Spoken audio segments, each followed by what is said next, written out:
আর mobile phone রে, এই mobile ফোনে বইয়ের 12টা বাজায় দিয়েছে। বউকে পাশে রাখায়া দিয়া মোবাইলে ঘষাঘষি করে। বউ চিন্তা করে, আমার চাইতে যদি মোবাইলের দাম বেশি হয় তাহলে তোমার কাছে থাকার আমার কোনো দরকার। মোবাইল অতিরিক্তি ঘষাঘষি করার কারণে অনেক সংসারের ডিভোর্স পর্যন্ত হয়ে গিয়েছে।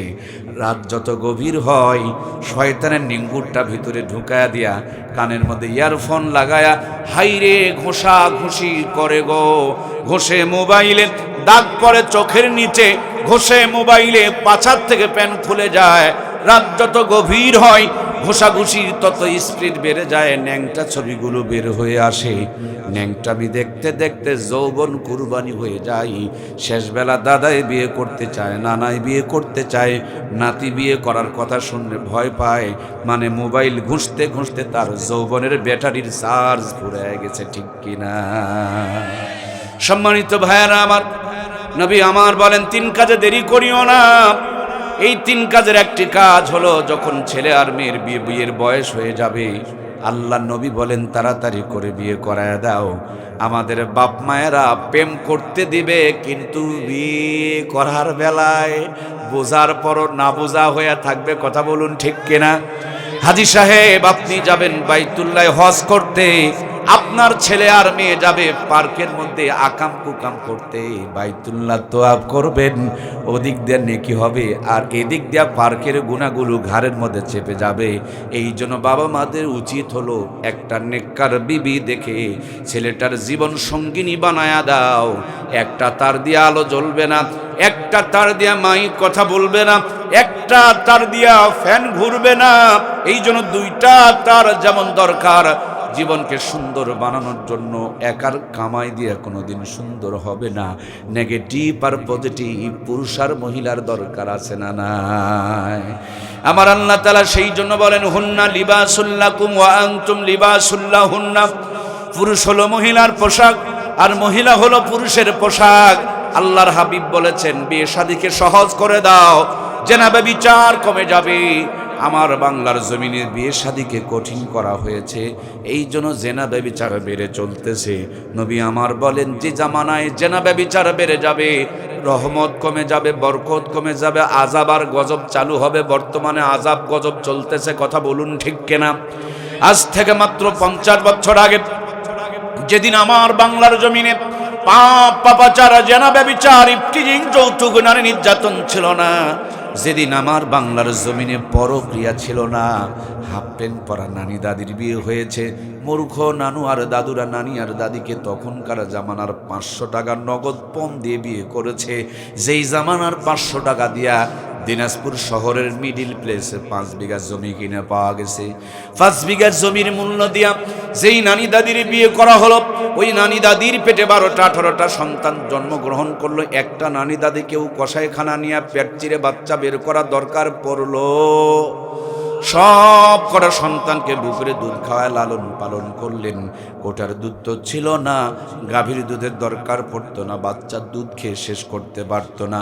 এখন স্মার্ট আর ডিজিটাল জামানা, 18 বছর আগে বিয়ে নাকি দেওয়া যাবে, কিন্তু 10-12 বছরে আকাম কুকাম করে সর্বনাশ করে ফেলে দেয়। এদিকে কেউ দেখতে চায়? ভালোবাসার দরজা রেখেছ খোলা, আর বিয়ের দরজাটা বন্ধ করে লাগাইছে জমতালা। 18 বছর আগে বিয়ে দেওয়া যাবে না, মানে হারামের দরজা খোলা আর হালালের দরজাটা বন্ধ করে দিয়েছি। 18 বছর আগে বিয়ে দেওয়া যাবে না। বিয়ের পর পর বাচ্চা নেওয়া হবে না। পেটের মধ্যে বাচ্চা আসার পর ইসিজি, এক্সরে, আল্ট্রাসাউন্ড শুরু হয়ে গেল। কায়দায় না বেকায়দায়, শুকনাতে আছে না নরমালে আছে, ভিটামিন আছে না নাই, ক্যালসিয়াম আছে না নাই, মিনারেল আছে না নাই, আয়রন আছে না নাই, জিঙ্ক আছে না নাই, হাজার তরিকার পদ্ধতি চলায়, কিন্তু পেটের মুড়িটা ঢেকে রাখতে চায় না। 5 ওয়াক্ত নামাজ খুঁজে পাওয়া যায় না, কোরআনুল কারীম তেলাওয়াত করতে পারে না। এজন্য 70 থেকে 80% মা বোনকে কসাইখানা নিয়ে পেট চিরে চিরে বাচ্চা বের করতে হয়। কথা বলুন ঠিক কিনা? আমাদের মা বোনগুলো, নানি দাদিগুলো বুকটাকে রেখেছিল ঢাকা, আল্লাহ দান করতেন রহমত আর বরকত। আর এখন তারা বুকটাকে রেখে দিয়েছেন ফাঁকা। শুরু হয়ে গিয়েছে আযাব আর গজব, স্তন ক্যান্সার। কথা বলুন ঠিক কিনা? আমার সম্মানিতা প্রাণপ্রিয় মা বোনেরা, বিনীত অনুরোধ রাখতে চায় দরদের মায়েরা, সেদিন বগুড়াতে একটা মাহফিল থেকে নামার পর ছোট্ট একটা বাচ্চা তুলে দিয়ে বললেন, হুজুর বাচ্চাটাকে বাতাস লেগেছে, একটু পানি পরা দেন। আমি জিজ্ঞেস করলাম, কেমনে বাতাস লাগলো গো? ওরা বলেন, আমরা ভাজা পোড়া বানাইছি, খাইতে খাইতে বাচ্চাটা দৌড়াদৌড়ি করেছে, তার জন্য বাতাস লেগেছে। আমি আশ্চর্য হয়ে যাই, এতটুকু বাচ্চা ভাজা পোড়া খাইতে খাইতে বাহিরে গেলে যদি বাতাস কুতাস লাগে রে। এমনি তো আমাদের মা বোনগুলো ফর্সা, আমরা পাচ্ছি না তেমন কোনো ভরসা, তারপরও বিউটি পার্লারে গিয়া সাজুগুজু করতেছে। মুসলমানের পোশাক বাদ দিয়া কিরণমালা কটকটি আর পাখির পোশাক ধরেছে। রাত মানে না, দিন মানে না, সকাল বিকালের কোনো তাওয়াক্কা করে না, খালি টোটো কোম্পানি ম্যানেজারের মতন ব ব ব ব ব ব করে পাইচারি করে। ছোট্ট বাচ্চা ভাজা পোড়া খাইতে খাইতে বাহিরে গেলে যদি বাতাস কুতাস লাগে গো। এভাবে বেহায়ার পোশাক পরে বুক পিট বের করে বাংলার জমিনে মা বোনগুলো অর্ধনগ্ন পোশাক পরে ঘোরাফেরা করে।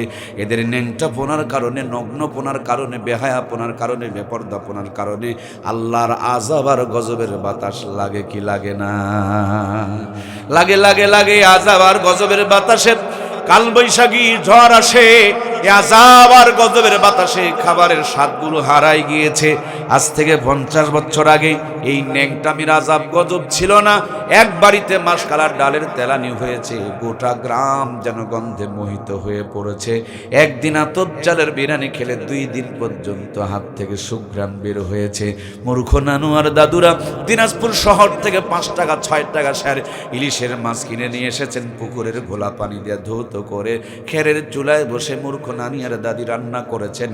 আহারে স্বাদ আর মজা! একদিন ইলিশ মাছ খাইলে 3 দিন পর্যন্ত হাত থেকে সুঘ্রাণ বের হয়েছে।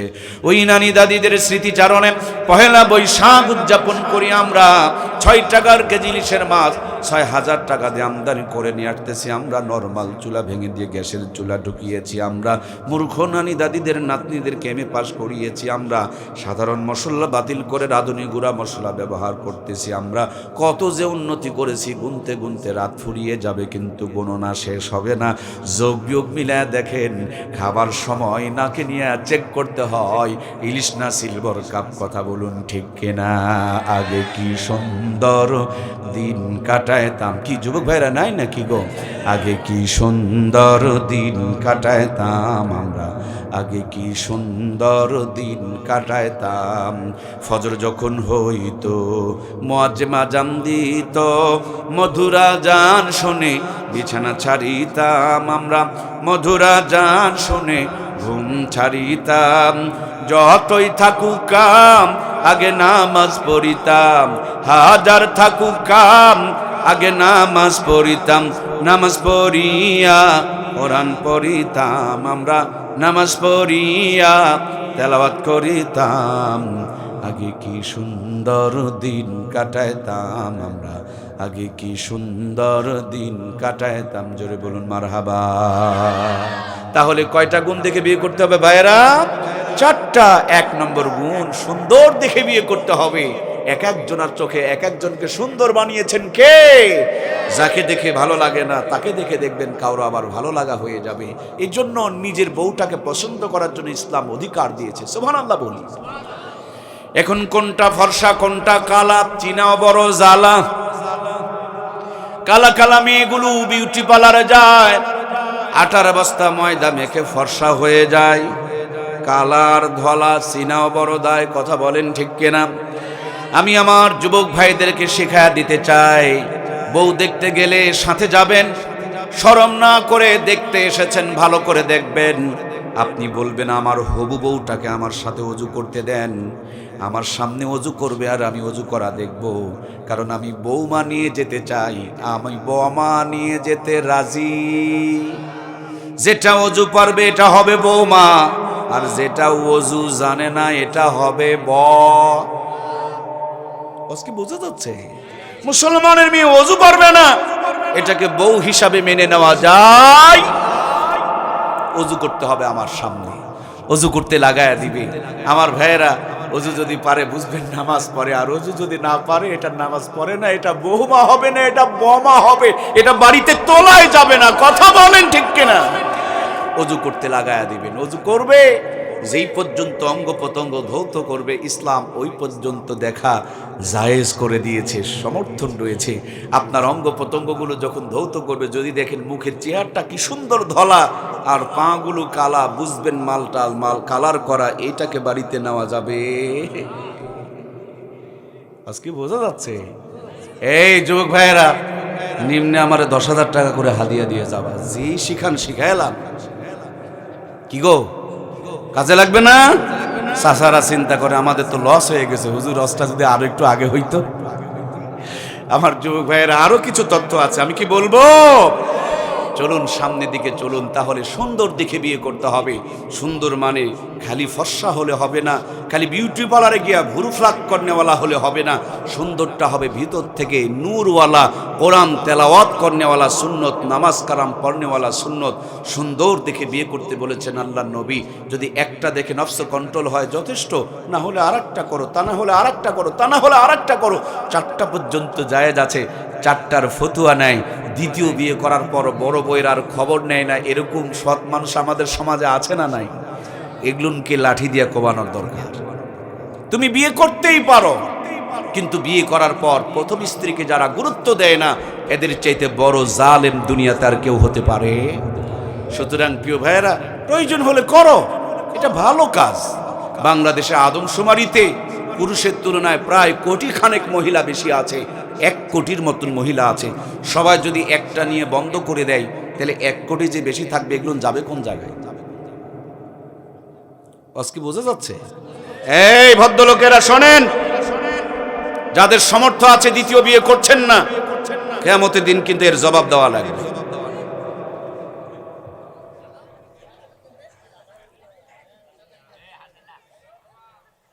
খারাপ মনে করলেন ভাই? ইনসাফের কথা বলেন। পুরুষ আর মহিলা সমান করার পরে প্রায় 1 কোটি বেশি আছে মহিলা। ডবল দায়িত্ব নিতে হবে ভাই। আপনি আপনারটা ভাবেন, ইসলাম সবারটা ভাবেন। সুবহানাল্লাহ বলেন না? এজন্য যাদের সামর্থ্য আছে, একাধিক বিয়ে করা দোষের নয়, কিন্তু বিয়ে করার পর ছোট বউকে নিয়ে ব্যস্ত থাকবেন, বড় বউয়ের খবর নিবেন না। ছোট বউয়ের ছেলে মেয়েকে জমি জমা লিখে দিবেন, বড় বউটাকে জমি জমা দিবেন না। এরকম জুলুম করা যাবে না। ইসলাম সব জায়গাতে ইনসাফ কায়েম করতে বলেছে। আল্লাহ তাআলা ইসলামকে সবার জন্য মানার তৌফিক দান করুক, বলুন আমিন। ভাইয়ের আমার, তাহলে 1 নম্বর কারণ, 1 নম্বর নিয়ামত, সেটি হলো সুন্দর দেখে বিয়ে করতে হবে। 2 নম্বর যেই গুণটা দেখে বিয়ে করতে হবে, সেটি হলো বংশ। বংশ দেখে বিয়ে করা লাগবে। নিচু বংশের মেয়ে উঁচু বংশে যদি জায়গা পায়, দেখবেন চুলকানি অ্যালার্জি বেড়ে যায়। তখন চিন্তা করে, মুই কি হনু রে? ওয়াজ কি বোঝা যাচ্ছে? কিছু কিছু মেয়ে বিয়ের পর চিন্তা করে, মুই কি হনু রে? ছিলাম কোথায়, এলাম কোথায়, যাবো কোন জায়গায়? বিয়ের পর খালি স্বামীর কান পরা দেয়, ভিনু হব, একটু থাকবো না, চলো চলো দিনাজপুর যাব। এরকম কান পড়নেওয়ালা দেনেওয়ালা বৌমার নামে বোমা আমাদের সমাজে আছে না নাই? মেয়েটা একবারও ভেবে দেখলো না, আমার স্বামীটাকে পেটে রেখেছিল কে, কষ্ট করে ডেলিভারি করলো কে, দুধ খাওয়ালো কে, লালন পালন করলো কে, চাকরিটা নিয়ে দিল কে, ব্যবসায় প্রতিষ্ঠিত করলো কে? যারা এতদিন কষ্ট করলো, আমি বিয়ের পর যদি স্বামীটাকে নিয়ে আলাদা হয়ে যায়, আমার চাইতে বড় নাফরমান আল্লাহর জমিন আর কেউ? সামান্যতম মানুষের রক্ত ভিতরে থাকলে একজন মহিলা বিয়ের পর তার স্বামীকে নিয়ে আলাদা হয়ে যেতে পারে? আল্লাহ আমার মা বোনগুলোকে স্বামী ভক্ত, স্বামীর পরিবারের লোকজনের সাথে ভালো ব্যবহার করা তৌফিক দান করুক। আমরা সবাই পড়ি আমিন। এই জন্য নবীজি বলেন, বংশ দেখে বিয়ে করো। ভালো বংশের মেয়েরা এত বড় নিমক হারাম হবে না। আল্লাহ আমাদের ভালো বংশে যাওয়ার তৌফিক দান করুক, বলুন আমিন। 3 নম্বরে নবী আমার বলেন, তোমরা সম্পদ দেখেও বিয়ে করো। একেবারে কোটিপতির ঘরের সন্তান ছোট ঘরে যদি বিয়ে করেন, শ্বশুর শাশুড়িকে টাইম দিতে চায় না, চাকর মনে করে, এরকম বিয়ে করার মধ্যে কোনো সফলতা নাই। আবার যদি ছোট পরিবারের ছেলেটার কোটিপতির মেয়েকে ভাগায় নিয়ে আসে, দেখবেন সে কোনোদিন বইয়ের কাছে দাম পাবে, সারা জীবন তাকে চাকরের মতন থাকা লাগবে। এজন্য নবীজি বলেন, কুফু দেখে বিয়ে করো, মোটার চিকন দড়িতে গিরা লাগাইতে যেও না। এই গিরাগুলো লাস্টিং হবে না, লংজিভিটি পাবে না। প্রেম ভালোবাসার ফাঁদে ফেলে কোটিপতির মেয়েটাকে ভাগায় নিয়ে চলে আসবা। বেশি দিন তোমার ভালোবাসা লাস্টিং করবে না। যেদিন অভাব জানালা দিয়ে ঢুকবে, ভালোবাসা দরজা দিয়ে দৌড় মারবে, তখন বিরহের গান গাওয়া লাগবে। এই দুনিয়ায় মন বহুজার চাইতে ভুলবো যার মানুষ বেশি, এত ভালোবেসেও আমি তার কাছে হইলাম দোষী, এত ভালোবেসেও আমি তার কাছে হইলাম দোষী। দশাদশীর গান আছে না নাই? এই জন্য প্রিয় ভাইয়ার আমার, কুফু দেখে বিয়ে করতে হবে। আল্লাহর হাবিব বলেন ফাজফার বিজাতি দিন, সবচেয়ে বেশি দিনের প্রতি খেয়াল রাখতে হবে। সব আছে, ভিতরে যদি দিন না থাকে ওই মেয়েকে বিয়ে করে ঘরে নেওয়া যাবে না। আর কিছুই যদি না থাকে, ভিতরে যদি দিন থাকে, দিনদার একটা মহিলাকে ঘরে নিয়ে আসেন, আপনার ভাঙা ঘরটাকে জান্নাতের টুকরা আমার আল্লাহ তাআলা বানায়া দিবে। আমার প্রাণপ্রিয় ভাইয়ারা, তাহলে চারখান গুণ দেখে বিয়ে করতে হবে। বিয়ের দিকে তাকিয়ে দেখুন, মেয়ের বাবাকে বলা হয় 500 বরযাত্রী নেওয়া লাগবে। এটা হলো ছোট লোকে একটা আচরণ। আপনি দাওয়াত দিয়েছেন, আপনার বাড়িতে খাওয়াবেন, 500 বরযাত্রী নিয়ে বিয়ের বাড়ি, তোমার মেহমান ওর বাড়িতে কেন নিয়ে যাবা? সর্বোচ্চ বিয়াই বাড়ি বলে তুমি অধিকার নিয়ে 10টা 20টা নিয়ে যেতে পারো। 500টা বরযাত্রী নিয়ে মেয়ের বাড়িতে যাওয়া, এটা ডিজিটাল কায়দার একটা জুলুম। কথা বলুন ঠিক কিনা?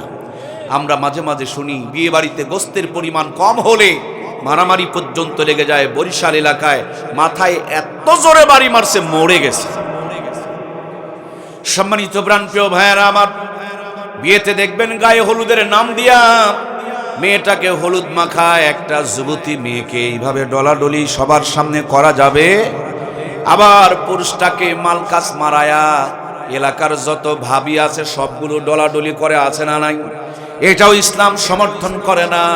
দেখবেন গায়ে হলুদের দিন দুপুর বেলা পাতিলের কালিগুলো নিয়ে ঘষাঘষি করে, ডলাডলি করে, দৌড়াদৌড়ি করে, আছে না নাই?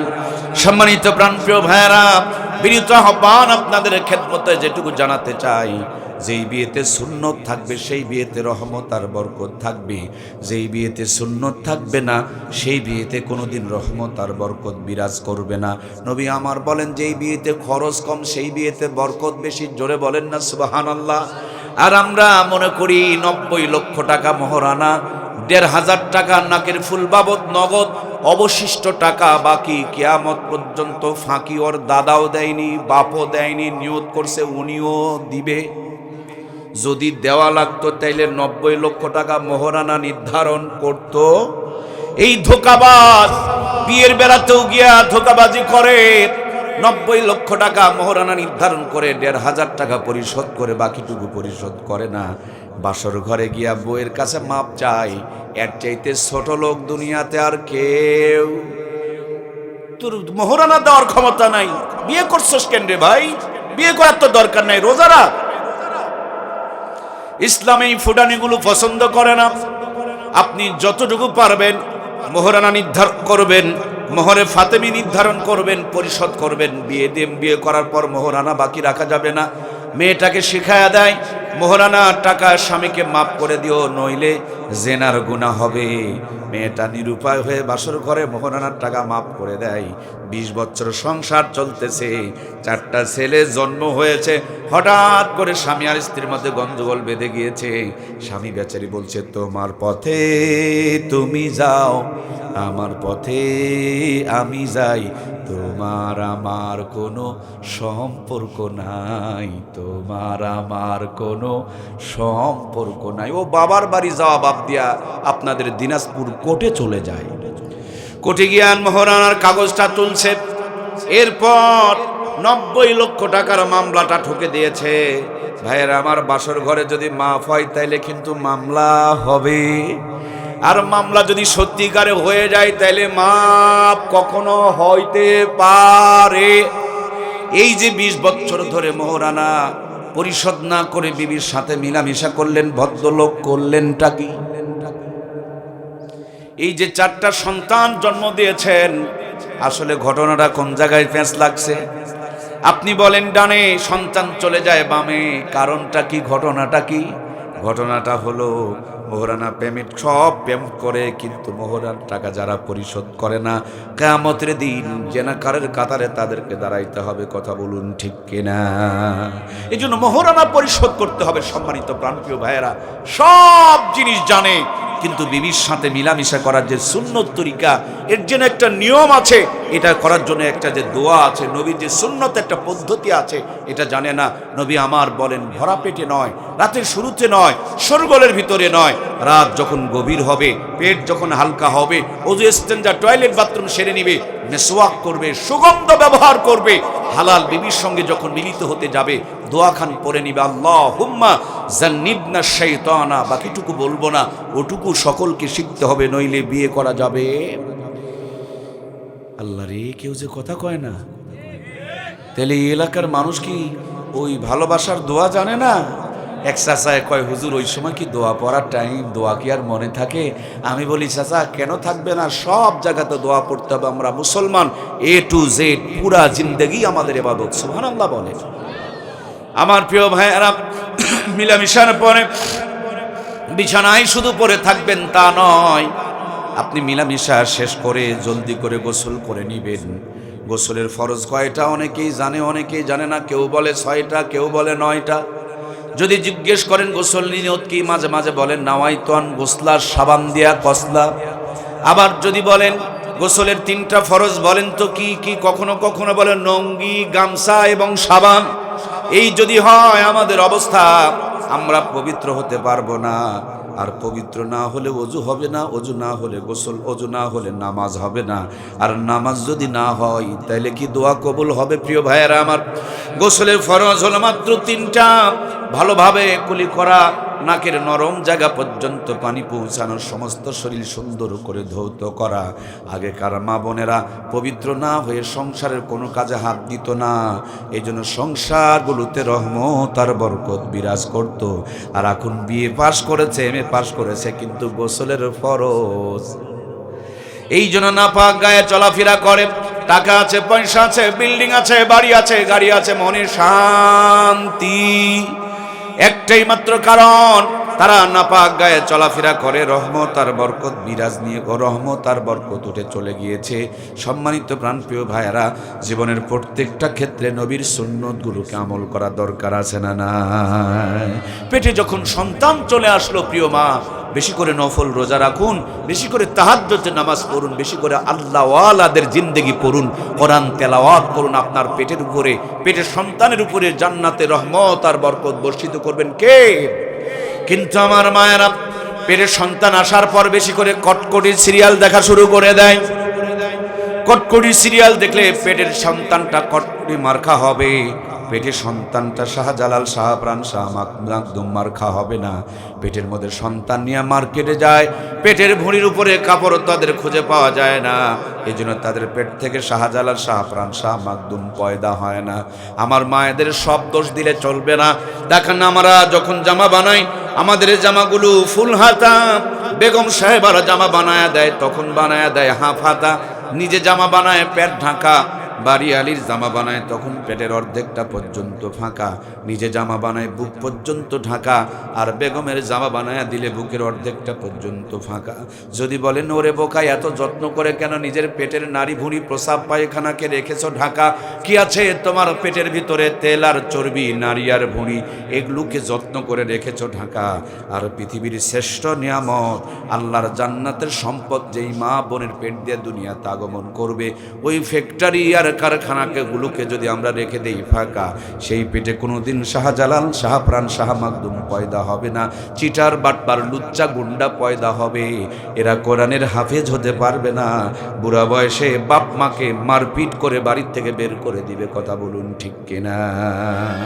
এই জন্য সম্মানিত প্রাণপ্রিয় মায়েরা আমার, পেটের সন্তান নিয়ে বেশি করে আল্লাহর কাছে রোনাজারি করুন, তাহাজ্জুদ পড়ুন, নফল নামাজ পড়ুন, কোরআন তেলাওয়াত করুন।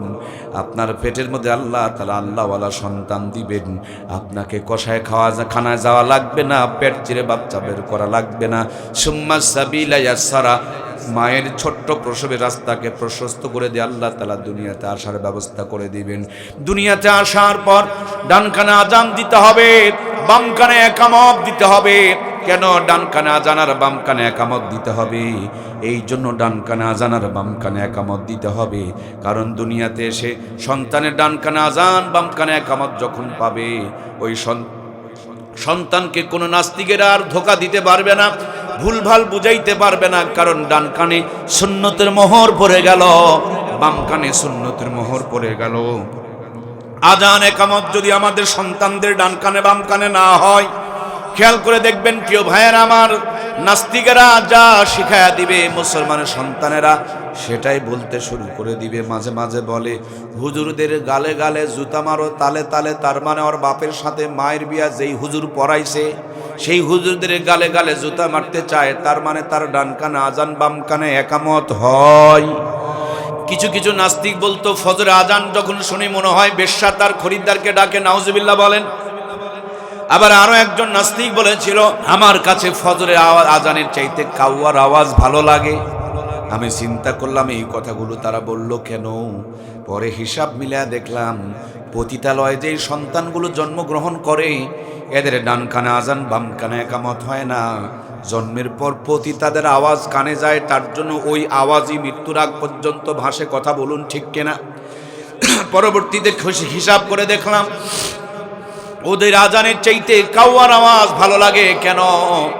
এখন জানতে পারলাম কিছু অবৈধ সন্তান জন্ম হওয়ার পর যাদের বাপ মার পরিচয় নয় তাদেরকে ডাস্টবিনের কাছে ফেলে দিয়ে আসা হয়, ডাস্টবিনের কাছে গিয়া কাউয়া থাকে, এদের আজান হয়নি একামত হয়নি, প্রথমে কানের মধ্যে আজান একামতের পরিবর্তে কাউয়ার আওয়াজ গিয়েছে, এই জন্য মৃত্যুর আগ পর্যন্ত তাদের কানে কাউয়ার আওয়াজই ভাসতেছে। এই জন্য প্রিয় ভাইয়েরা আমাদের জন্মের পর সন্তানগুলো ডান কানে আজান বাম কানে একামত দেওয়ার দরকার আছে না নাই? আপনাদের এলাকায় লিচু হয় না ভাই? লিচু যেন পোকা না হয় তার জন্য কিন্তু সমানে বিষ দেওয়া হয়। আমার একটা লাল মোটর সাইকেল ছিল, হঠাৎ করে নিচের দিক দিয়ে তেল পড়তে শুরু করলো, একটু ধৈর্য নিয়ে শোনেন তো, মেকারের কাছে নিয়ে গেলাম, ছিদ্র বন্ধ করে আমাকে বললেন যে ভাই খালি ট্যাঙ্কি ফুল করলে হবে না, মাঝে মাঝে ওয়াশ করবেন, ভিতরে ময়লা গাছ জমে আবার ট্যাঙ্কি ছিদ্র হয়ে যাবে। আমাদের 3.5 হাত বডিটা চালানোর জন্য পেট নামক ট্যাঙ্কিটা কে দিয়েছেন দরদের ভাইয়েরা, আর ওখানে তেল নামক এই রিজিক জন্য হাজার হাজার আইটেমের খাবারগুলো দান করেছেন কে? আল্লাহ দিলেন নিয়ামত, আমরা বানালাম গজব। সেদিন দেখছি যে কলাগুলোকে পানির মধ্যে চুবড়াইতেছে আর ট্রাকের মধ্যে ঢুকাইতেছে, তার মানে ফরমালিনে চুবড়ায়া নিতেছে, লোড দেয় কাঁচা, ঢাকা যেতে হয়ে যায় কলা পাকা। এই কলা খেলে ক্যান্সার পর্যন্ত হতে পারে। কলাওয়ালা সারাদিন কলা বিক্রি করে, জিন্দগিতে একটা কলা খায় না, কারণ এটা খাওয়া যাবে। সারাদিন কলা বিক্রি করে উনি কিনতেছেন আপেল, আপেলওয়ালা উনিও জানে যে এটাও আর আপেল না, এটাও ফরমালিনের ডিব্বা। গাছের থেকে পাড়ার আগে একবার, পেরে জমিনে বিছায় আর একবার, প্যাকেটিং করতে করতে আর একবার, প্যাকেটিং থেকে বের করে দোকানে সাজায় ফিস ফিস করে মারে, ওর মধ্যেও কিন্তু মাল মারা থাকে। আমার প্রাণপ্রিয় ভাইয়েরা, আগে ফলের দোকানে মশামাছি দেখা যেত, সত্যি করে বলেন এখন কি মশামাছি আছে? মানে এমন মারা মারছে মশামাছি ধারে কাছে ভিড়তে পারে না। আগেকার ডাক্তারেরা বলতো যেটাতে মশামাছি বসে সেটা খেও না, আর এখনকার ডাক্তার বলে যেটাতে মশামাছি বসে না এটার ধারে কাছে যেও না। আমাদের মিশিংয়ের চাইতে মশামাছিদের নাকের পাওয়ারকে আল্লাহ তাআলা অতিরিক্ত বেশি বাড়িয়ে দিয়েছেন, সুবহানাল্লাহ বলে। তার মানে উনি আপেল খায় না, সারাদিন আপেল বিক্রি করে কলা আর কলাওয়ালা, বলেন না কলাওয়ালা একে অপরকে বিষ খাওয়াইতেছে। আমরা ভালো মানুষ বেগুন লাগাইছি, সন্ধ্যাবেলা স্প্রে করি, বেগুনের উপরে পড়ে আর ভিতরের পোকা মরে। প্যাকেটে লেখা আছে 1 সপ্তাহ আগে খাওয়া যাবে না। সন্ধ্যাবেলা স্প্রে করে, সকালবেলা তুলে বাজারে নিয়ে যায়, 7টার ভিতরে বেগুন ভর্তা পেটের ভিতরে মোচড় শুরু হয়ে যায়। মানে এভাবে না খেয়ে এইভাবে আমরা বিষগুলো খাই। কথা কি বোঝা যাচ্ছে ভাই? আমি কয়টা আম গাছ লাগিয়েছি, এত পোকার জ্বালা। আপনার ওই বিষের দোকানদারের কাছে গেলাম, উনি বলছেন গাছের গোড়ায় দানা বিষ দাও। ভাই একটু ধৈর্য নিয়ে শোনেন, অত্যন্ত চমকপ্রদ একটা কথা শোনাচ্ছি। তো উনি আমাকে বললেন যে গাছের গোড়ায় দানা বিষ দেন। আমি বললাম পোকা লাগছে মাথায়, আর বিষ দিতে কয় গাছের? আপনার কি মাথা খারাপ? সে বলছে না, এটা গোড়ায় দিলেও মাথায় কাম করে। আমি আশ্চর্য হয়ে গেলাম, গোড়ায় দিলেও মাথায় কাম করে, সেই ফল আমরা খাই, আমাদের বডির মধ্যে কি বিষ আর ফরমালিনগুলো ঢুকে না রে ভাই? বিষ, ফরমালিন, কেমিক্যাল ঢুকে আমাদের বডিটা নষ্ট হয়ে গিয়েছে। ব্যথা, চোখের পাওয়ার কম, দাঁত নষ্ট হয়ে যায়, মাথার চুল পেকে যায়, 50 বছরে মেকা চেকা হয়ে যায়। সমানে দুহাত দিয়ে আমাদের বডির মধ্যে বিষ, ফরমালিন, কেমিক্যালগুলোকে আমরা ঢুকাচ্ছি। 11 মাস খাইতে আল্লাহ নিষেধ করে নাই। রমজান মাসে পেটের ভিতরে জমে থাকা, বডিতে জমে থাকা, রগ রেশায় জমে থাকা কেমিক্যাল, বিষ, ফরমালিনগুলোকে রিমুভ করার জন্য দিনের বেলা এক বেলা খাবার বন্ধ করে 11 মাসের ময়লা সাফ করার জন্য আল্লাহ রোজার বিধানকে ফরজ করে দিয়েছেন। সুবহানাল্লাহ বলেন। জাপানের একজন ডাক্তার রোজার উপরে গবেষণা করে নোবেল বিজয় অর্জন করেছিল। অনেক বড় একটা বই লেগেছে, আমি সারমর্মটা আপনাদের কাছে বললাম। সুতরাং সামনে যে রোজা আসতেছে, রোজা শুধু জাহান্নাম থেকে বাঁচাই এটুকু নয়, আল্লাহর বিধান সেটুকু নয়, রোজা রাখলে আমাদের বডিতে জমে থাকা কেমিক্যাল, বিষ, ফরমালিনগুলোকে আল্লাহ তাআলা রিমুভ করে দেয়, সাফ করে দেয়। সুবহানাল্লাহ বলি। সুতরাং সামনে রমজান আসতেছে, আমরা কি প্রস্তুতি নিব না ভাইয়েরা? আপনারা মোটরসাইকেল চালান, যেখানে দাঁড় করাবেন ওখানেই ব্রেক দিলে গাড়ি কিন্তু উল্টে পড়বে। এই জন্য আগের থেকে আস্তে করে ব্রেকে চাপ দিতে হয়, জায়গা মতন দাঁড়িয়ে যাবে। নবীজি 2 মাস আগের থেকে দোয়া করতেন, আল্লাহুম্মা বারিক লানা ফি রজবা শাবান ওয়া বাল্লিগনা রমজান। হে আল্লাহ, রজব শাবান মাসে বরকত দিয়ে রমজান পর্যন্ত আমার হায়াতকে পৌঁছায় দাও। 2 মাস আগের থেকে দোয়া করতেন। আর তো মাত্র 10 থেকে 12টা দিন আছে কলিজার টুকরা প্রাণের ভাইয়েরা। এই কয়টা দিন আজকের থেকে ফজর থেকে 5 ওয়াক্ত নামাজ ধরবো। বিড়ি, সিগারেট, মদ, গাঁজা খেলে ওগুলো ছেড়ে দিব। মোবাইলে কোনো খারাপ ছবি টবি থাকলে ওগুলোকে ডিলিট করে দিব। এখন থেকে কোরআন তেলাওয়াত করা শুরু করে দিব। 5 ওয়াক্ত নামাজ যারা পড়ি তারা তাহাজ্জুদ ধরবো। বেপর্দা মা বোনগুলো পর্দা করব। ইনশাআল্লাহ মাহফিলটা নাজাতের জরিয়া হয়ে যাবে। রমজান গুনাহ মাফের মাধ্যম হয়ে যাবে।